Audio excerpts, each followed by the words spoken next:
Bonjour Sylvain, écoute, bienvenue à cette nouvelle émission d'Espace Mars. Je crois que c'est la troisième ou quatrième émission que l'on fait, où on invite, je dirais, des élus à venir nous parler un petit peu de ce qu'ils font, de leur engagement, des raisons pour lesquelles ils ont pris des responsabilités, et puis du sens de leur action et de leur intervention. Donc, tu es enseignante sur Bègle, et tu as été élu il n'y a pas très longtemps, je dirais, à une responsabilité au sein du conseil municipal, dans le cadre, je dirais, du groupe communiste et apparenté. Tu n'es pas membre du Parti communiste et peut-être que tu nous raconteras un petit peu les raisons de cette rencontre et du fait que tu as pris cette responsabilité dans ce lieu-là. Voilà, écoute à toi, Sylvain. Eh ben, bonjour Dominique, merci pour cette invitation. Donc voilà, je suis Sylvaine Panavière, effectivement, je suis professeure des écoles, essentiellement sur des remplacements sur Bègle et la rive droite. Et avant ça, je travaillais en milieu hospitalier, donc voilà, plusieurs vies professionnelles. Dans le cadre de mon métier, ce que j'aime pouvoir engager, c'est des pédagogies actives en mettant au centre les enfants et leurs propositions, en tout cas, travailler autour de leurs envies. Voilà, pour faire des liens, vous verrez après, avec mes engagements aussi politiques.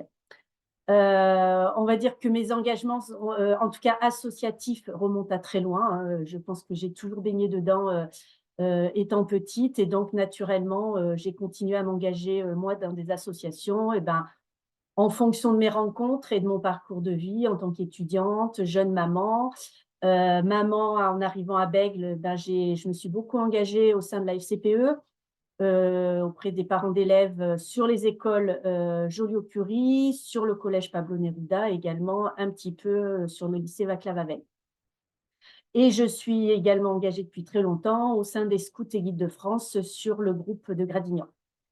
On va dire que un combat essentiel pour moi, en tout cas sur l'école Joliot-Curie, a été de pouvoir installer la nouvelle école maternelle Jean Zay en lieu et place de l'école maternelle Joliot-Curie.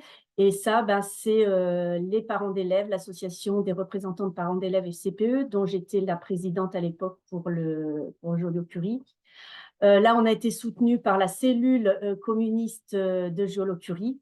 Alors, à l'époque, je ne savais pas que c'était une cellule, mais c'est comme ça que j'ai rencontré les premiers communistes qui nous ont soutenus, alors pas politiquement, mais vraiment en toute transparence, pour nous soutenir sur des outils d'action concrète et de réflexion, c'est-à-dire comment mener des actions auprès de l'ensemble des parents et du quartier, puisqu'on considérait que cette école avait sa place en face de l'école élémentaire Joliot-Curie, puisque c'était une réelle vie de quartier qui se passait là et que c'était essentiel de garder cette école ici et non, comme il était à un moment prévu, de l'intégrer sur l'ancien CLPE à côté de l'école de musique.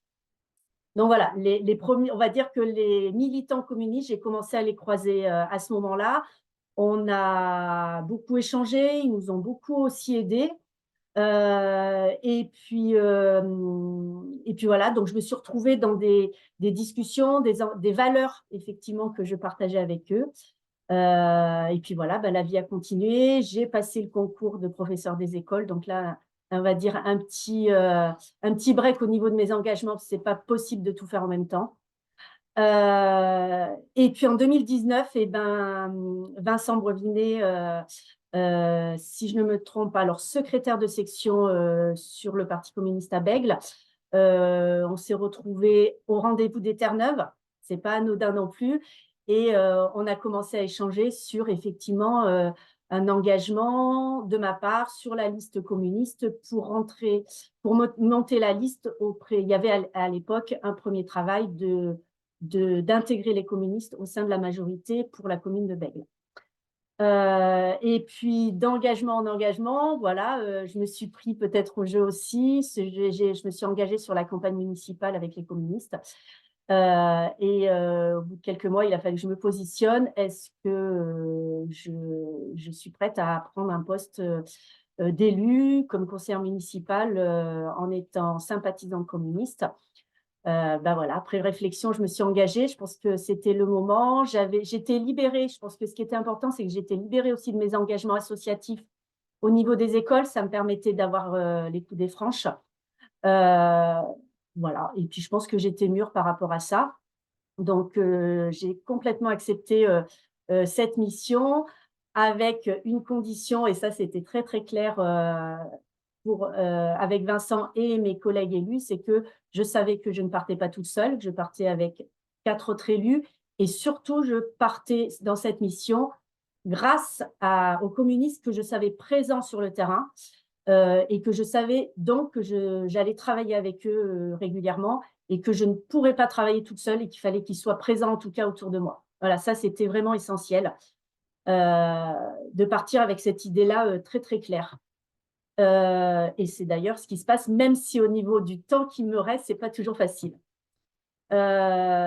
Donc effectivement, je ne suis pas encartée et toujours pas encartée, mais fière d'être militante et sympathisante communiste. On va dire que peut-être je suis pas encore tout à fait mûre pour m'encarter. Il y a encore des petits freins, des freins. Peut-être quand je vois aussi, on va dire peut-être le ou les systèmes politiques en général, dès qu'on dépasse un niveau local, départemental, régional et voire national, je trouve qu'il y a trop d'enjeux, de pouvoir, de jeux de personnes. Voilà, qui me gêne un peu. Et puis, je pense que quelque part, ça me ressemble, puisqu'en fait, j'aime avoir peut-être ma liberté, c'est-à-dire c'est aussi pour ça que je suis remplaçante. Je vais d'école en école et je garde, moi, ce que je pense aussi de ce que je peux mettre en place sur les écoles.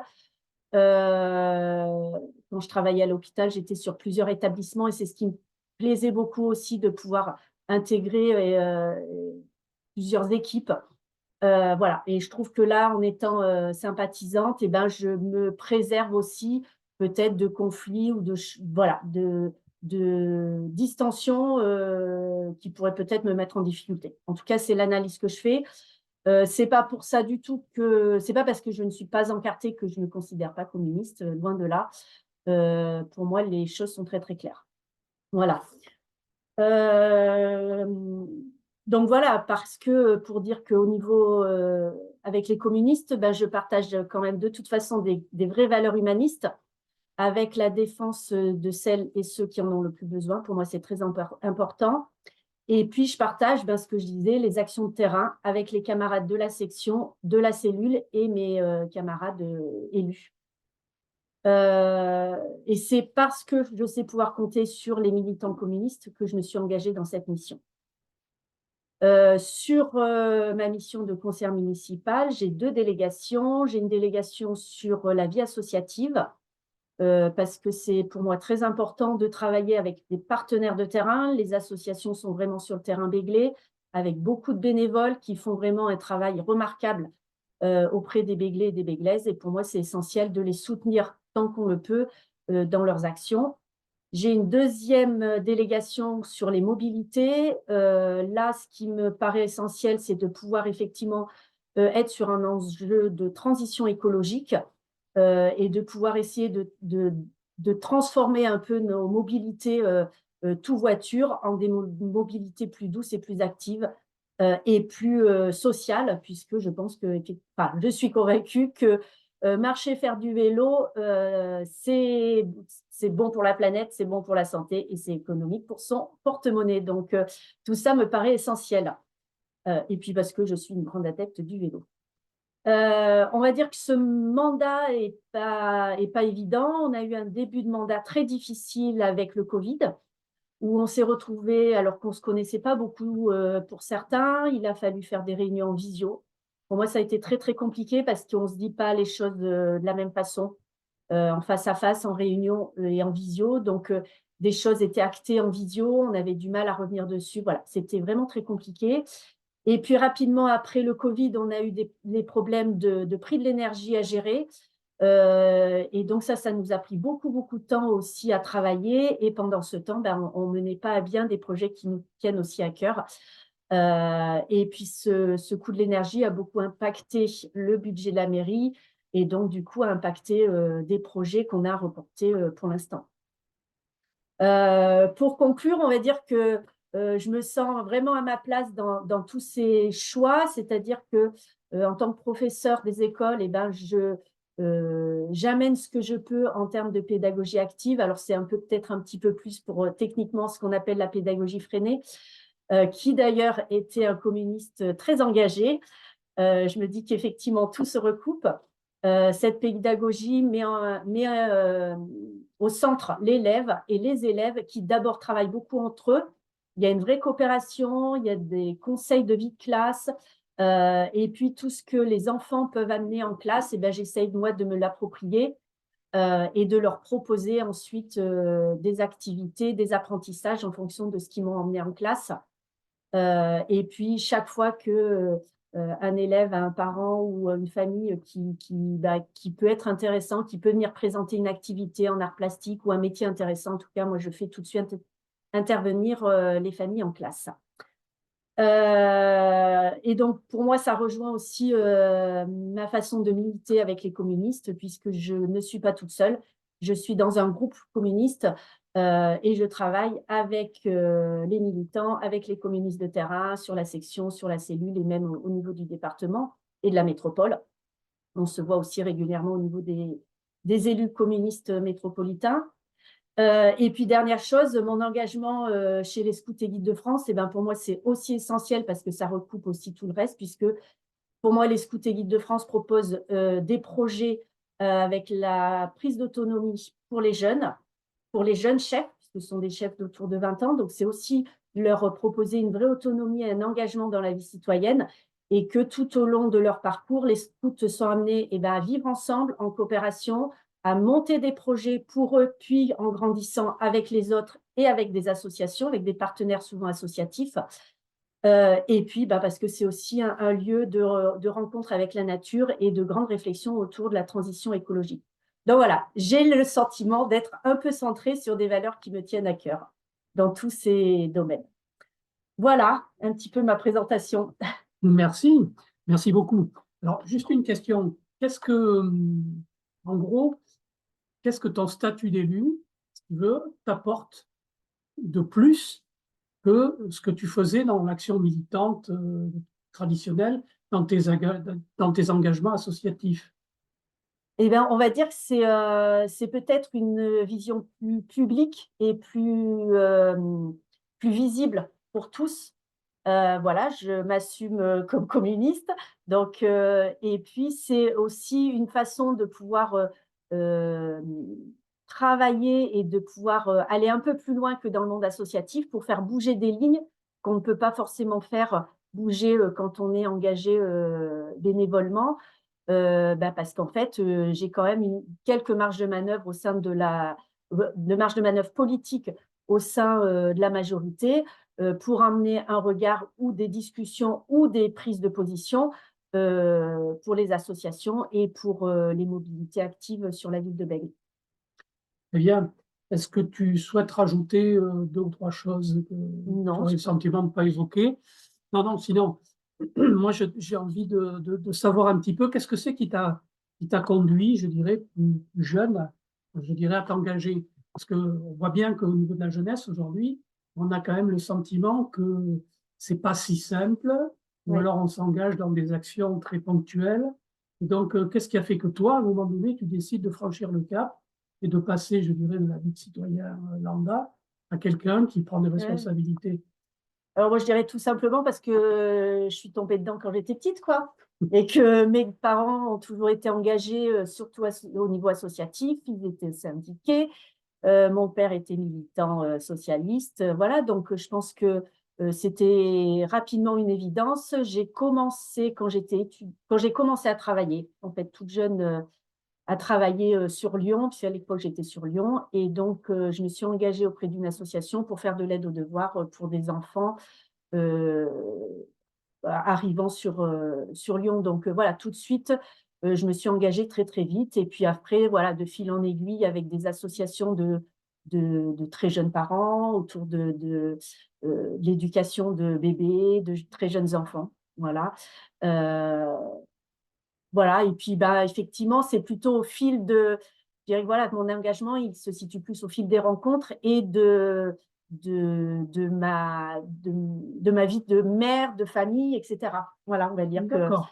Après, moi, pour les jeunes, je trouve que moi, je les trouve très engagés. Alors, effectivement, c'est peut-être pas tous, mais moi, je les trouve très engagés quand on voit effectivement comme ils mobilisent pour les problématiques écologiques. Je les trouve très, très engagés. Après, ben voilà, moi, je suis aussi convaincue que justement, en tout cas, le projet scout, bon, c'est vrai que je gravite dans ce milieu-là, mais en fait, tous les jeunes adultes qui travaillent, en tout cas, qui ont grandi avec la pédagogie scout, sont engagés chez les scouts, mais aussi dans d'autres associations. Et que pour eux, eh ben, en fait, être citoyen, c'est aussi partager un savoir-faire, un engagement et savoir donner de son temps, mais aussi avoir un retour et apprendre de ce que peut apporter aussi l'association. Voilà, donc ça, c'est vraiment, en tout cas, nous, c'est ce qu'on apprend on va dire, aux plus âgés des scouts, c'est-à-dire la tranche 18-20 ans, où on les amène à aller se rapprocher d'un partenaire associatif, tout en proposant leur force scout, qui est le savoir-faire, le travail, les projets avec les jeunes et le projet avec la nature. Qu'est-ce qui te préoccupe le plus aujourd'hui dans la vie sociale et politique? Quelles sont tes préoccupations, je dirais, dans ce que l'on vit aujourd'hui? Alors, il y a le contexte international qui est extrêmement perturbé. Il y a le contexte national avec quand même quelques difficultés dans le camp de gauche, avec une gauche qui a du mal à rassembler au-delà de 25 à 30%. Comment tu vis les choses, toi? Alors moi, ce qui m'inquiète et ce qui va me mettre en colère aussi, on va dire que c'est essentiellement la montée de ce qu'on appelle du populisme, hein, et de l'extrême droite, et qui se banalise beaucoup, même au sein du milieu éducatif, hein, de l'éducation nationale. C'est très, très clair pour certains de mes collègues. Ça, je trouve ça très, très inquiétant. Également, le fait que on a beau, on va dire, être en colère, essayer d'aller manifester, de prendre du temps pour militer, on n'est plus entendu du tout. Alors, pour ce que je connais de l'éducation nationale, hein, on a quand même beaucoup, on a été très nombreux et très présents contre la réforme des retraites. On n'a pas été entendu. On est actuellement très, très malmené par beaucoup de réformes depuis le ministre Jean-Michel Blanquer. On n'est plus du tout entendu. On est plutôt mis en ordre de bataille. Voilà, je disais encore récemment, les prochaines réformes des programmes pour de la maternelle au collège, ça va être des fiches actions qu'on devra mettre en place avec voilà, ce qu'il faudra dire comme consigne aux enfants, la durée que doit durer l'activité pédagogique. Voilà, donc on ne sera plus que des petits exécutants. Il y aura beaucoup moins de place pour les enfants en difficulté parce que on n'aura pas forcément le temps de les aider un peu plus. Il y aura plus de place pour les projets d'équipe, pour les projets des enseignants.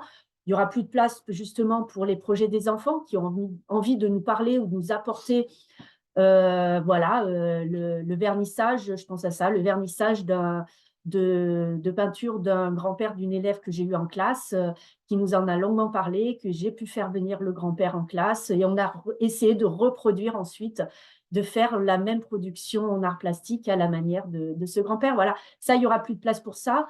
Et ça, c'est très, très inquiétant parce que si effectivement on trouve que déjà les jeunes sont plus engagés ou moins, ça sera de pire en pire parce qu'en fait, on n'aura plus la place, nous, d'éduquer nos jeunes à l'esprit critique. Et s'il n'y a pas cet esprit critique, on ne peut pas devenir militant et devenir, et en tout cas avoir un esprit critique sur ce que nous proposent nos gouvernements.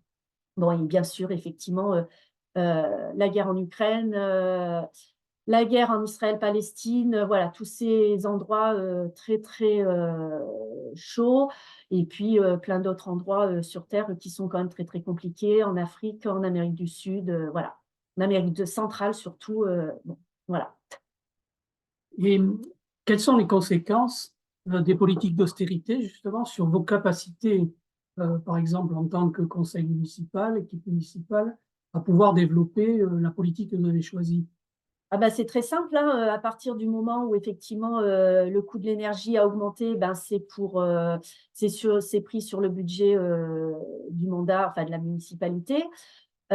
Toutes les restrictions budgétaires de l'État sont portées quand même aux communes, sur les communes. Ce qui veut dire que les communes ont de plus en plus d'activités à leur charge, sans augmentation de la part de l'État. Et ben ça impacte nos projets ambitieux.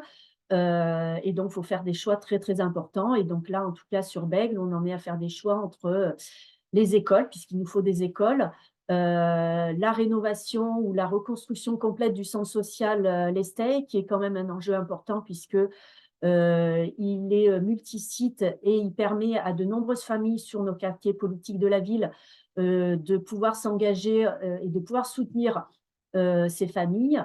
Et on voit bien donc que toutes ces politiques d'austérité amènent à de plus en plus de précarité. Et nous, en titre de la ville, on n'a pas forcément les moyens, en tout cas, pour l'instant, de rénover un centre social et de donner plus de moyens au centre social, à la politique de la ville et à la politique jeunesse, qui, à mon avis, est essentielle aussi, de pouvoir fonctionner avec beaucoup plus d'ambition. Et vous avez la possibilité de développer des actions de résistance vis-à-vis de l'État, je parle en tant que collectivité. Comment vous arrivez à vous positionner dans le débat politique général et à pouvoir dire, eh bien non, on ne reçoit pas assez suffisamment d'argent. Est-ce que vous avez des leviers d'action, alors dans le cadre de la coopération métropolitaine ou dans le cadre, je dirais, plus général des liens que vous pouvez avoir avec le département ou avec la région ou l'État? C'est tout à fait ça, c'est-à-dire qu'effectivement, on a déjà fait passer des motions en fin de conseil municipal sur des baisses de budget. On continue effectivement à militer et à dire oui, fort qu'effectivement, c'est très compliqué. Il y a eu une grosse mobilisation des centres sociaux pour demander plus de moyens.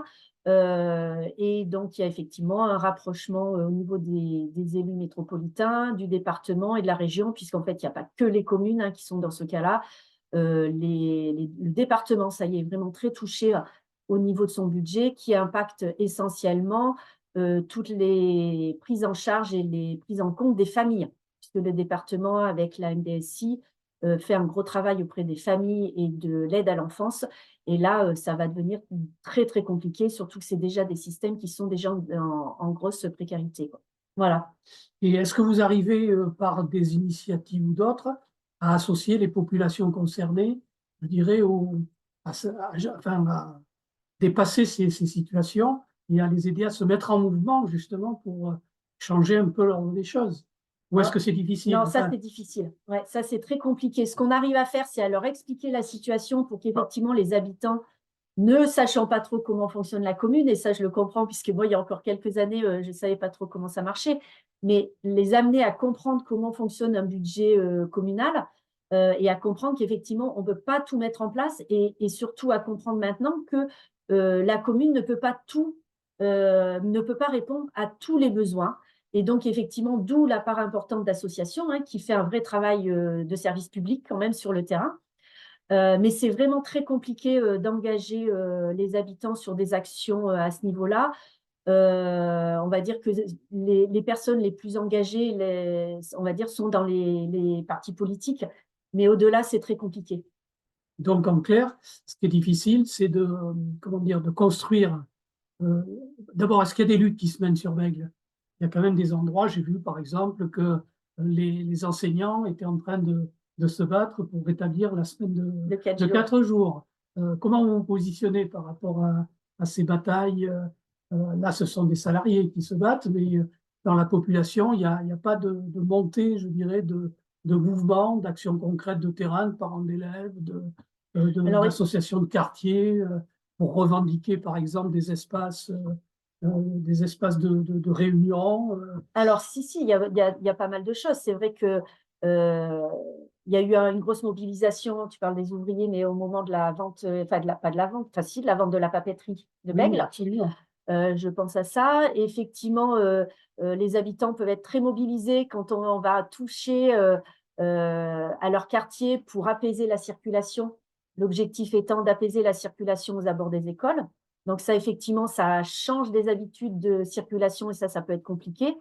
Mais à partir du moment où on est en concertation avec les habitants, ça marche plutôt très, très bien. Mais c'est très chronophage pour nous, mais ça, c'est une vraie gageure de monter des projets qui fonctionnent. Et d'autant plus que pour moi, ça me paraît important parce que c'est aussi engager des habitants sur des projets et leur montrer que finalement la vie d'une commune et d'une cité, ça se construit avec eux et que la démocratie, c'est ça. C'est que ça se construit avec tout ce que chaque citoyen est en capacité d'amener ou a envie d'amener sur le terrain de la cité. Donc ça, c'est très, très important de pouvoir engager les citoyens avec nous. Donc voilà, après, alors sur les 4 jours, c'est un peu délicat pour moi parce que je ne suis pas forcément très, très bien placée. Et après, justement, enfin moi, mon point de vue sur cette bataille-là, c'est que le poids des syndicats, en tout cas enseignants et sûrement de tous les syndicats, est beaucoup, beaucoup moins fort puisque Jean-Michel Blanquer a stoppé net des présences de syndicats dans certaines commissions au niveau, ne serait-ce qu'au niveau départemental. Hein. Donc, les syndicats ont beaucoup moins de poids, donc beaucoup moins d'influence quand même sur des stratégies politiques. Ça, eh ben, on en est tous conscients. Et finalement, ce qui reste comme à portée de combat, c'est des situations de terrain et donc des situations concrètes et directes qui sont en lien avec la commune. Voilà. Donc, effectivement, mais ça reste délicat puisque c'est quand même un projet de mandat. Voilà, et que en tant qu'enseignante, moi, je suis convaincue que les 5 matinées de travail sont essentielles, surtout pour des enfants en difficulté et surtout sur le quartier politique de la ville. Et que les petites après-midi, ben voilà, on peut, avec l'espace de liberté qu'on a encore, de liberté pédagogique, et ben on peut encore engager des situations d'activité d'apprentissage beaucoup plus particulières, beaucoup moins sur des apprentissages fondamentaux, on va dire maths, français, anglais, etc. Et on peut faire d'autres choses qui sont beaucoup plus intéressantes. Après, je comprends aussi que ben voilà, beaucoup de communes sont repassées à 4 jours et que ça peut être compliqué pour des collègues. Voilà. Une question qui va peut-être surgir dans l'actualité. On est à la veille de la fin de la trêve hivernale, oui. Et donc on risque, je suis même sûr, avoir un certain nombre d'expulsions locatives, compris sur cette cité dans laquelle on est. Et comment la mairie se positionne? Alors, il y a ton point de vue à toi déjà en tant que citoyenne et en tant que militante, et comment la municipalité se positionne sur ces questions-là? Alors, c'est vrai que moi, on va dire que en plus, en tant qu'enseignante, bah, je suis confrontée à des situations difficiles que j'amène, enfin, j'accompagne voilà, plutôt des familles vers des structures que je connais sur Bègle hein, pour essayer de s'en sortir, que je peux faire des liens et des ponts plus facilement, effectivement, avec les élus concernés sur le logement. Mais ça reste des situations très compliquées parce qu'en fait, on manque cruellement de logements sociaux, qu'on manque cruellement de personnel aussi pour accompagner tous ces dossiers. Voilà. Après, au niveau politique, on mène des grosses discussions et on a engagé déjà des choses pour tout ce qui est logement précaire. Il y a, alors j'ai plus le nom, mais on a mis en place des logements pour pérenniser l'installation de familles qui voyagent facilement et qui commencent à se sédentariser. On a quelques logements qu'on peut mettre à disposition de familles en difficulté. Mais voilà, on voit de plus en plus quand même régulièrement des familles sous tente, même sur des petits parcs à Bègle. Voilà. Après, sur Bègle, on sait qu'on est soutenu par des associations qui militent beaucoup sur le terrain, qui sont beaucoup plus sur le terrain que nous et qui vont apporter, en tout cas, les produits de première nécessité, alimentaires, produits d'hygiène, etc., pour ces familles.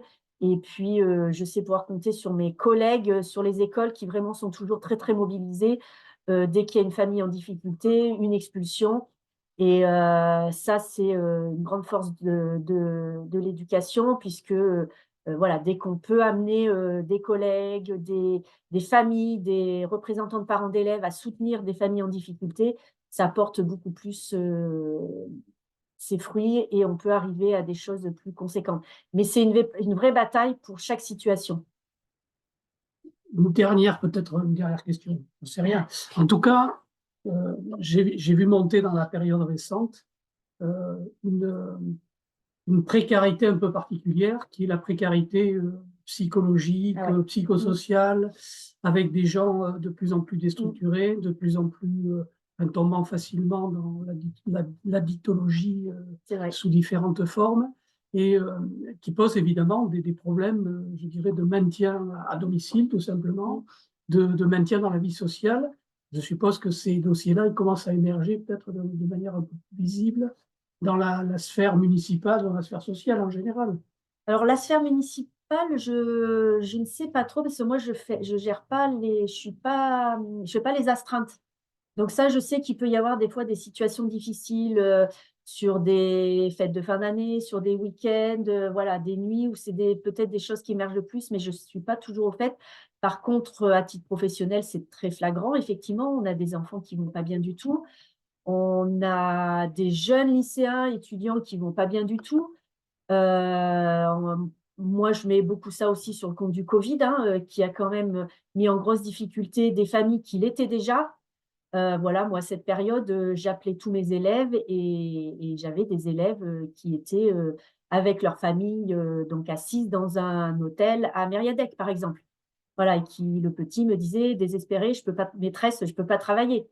Je dis, mais c'est pas grave, tu prends un ballon et tu vas jouer dehors avec ton frère. Voilà, c'était, enfin, moi, ça me paraissait plus sensé comme conseil que d'arriver à tout prix à faire des fiches. Et je suis contente parce que je l'ai revu au collège et il va très bien. Donc, je me suis pas trop trompée. Mais oui, oui, on a beaucoup de jeunes qui vont pas bien et puis le système éducatif est très compétitif. On arrive au collège et surtout au lycée. Parcoursup fait mal à ce niveau-là. C'est très compétitif dès la première. Il faut avoir des notes excellentes puisque tout est basé sur les notes. Au moment de faire ses vœux, ben, on n'est pas très, très sûr de ce qu'on veut faire. On est dans l'attente. Il faut supprimer des vœux pour avoir droit au prochain vœu. Enfin, voilà. C'est vraiment une période difficile à vivre et pour les jeunes et pour les parents, hein. Je suis aussi passée par là. Euh, je vois, et mes collègues enseignants au lycée me le disent aussi, des jeunes qui vont pas bien du tout, qui se mettent une grosse pression et qui finissent par être ou déscolarisés ou être obligés d'être hospitalisés un certain temps. Et ça, bah, ça me permet de faire le lien avec l'hôpital, qui va pas bien non plus, hein, depuis très longtemps. Voilà, moi j'étais à l'hôpital, je travaillais à l'hôpital comme responsable qualité à l'époque où a été mis en place la T2A, la tarification à l'activité. Et ben, ça a mis à mal l'hôpital. Et déjà à l'époque, l'hôpital psychiatrique n'allait pas bien. Et là, il a fait que se dégrader encore plus. Donc, on n'est pas en capacité de prendre en charge ces jeunes. Et puis à l'éducation nationale, on a fait comme si tout allait bien, quoi. On est reparti, on ne s'est pas posé de questions, on n'a pas de psy éducation nationale pour aider ses élèves ou même pour nous aider, hein. Moi, j'ai des collègues qui ne vont pas bien non plus. On n'a pas de médecins scolaires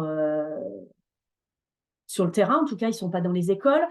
Voilà, on n'a pas d'aide par rapport à ça, donc on bricole, on fait avec. Mais en tout cas, à l'éducation nationale, on continue à faire comme s'il n'y avait jamais eu le Covid, quoi. Alors que nous, sur le terrain, on voit bien qu'il y a quand même il y a des tranches d'âge qui vont pas bien. Et quand on regarde à quelle période, à quel âge ils étaient, dans quelle classe ils étaient au moment du Covid, ça nous interroge, quoi. C'est assez flagrant. Voilà.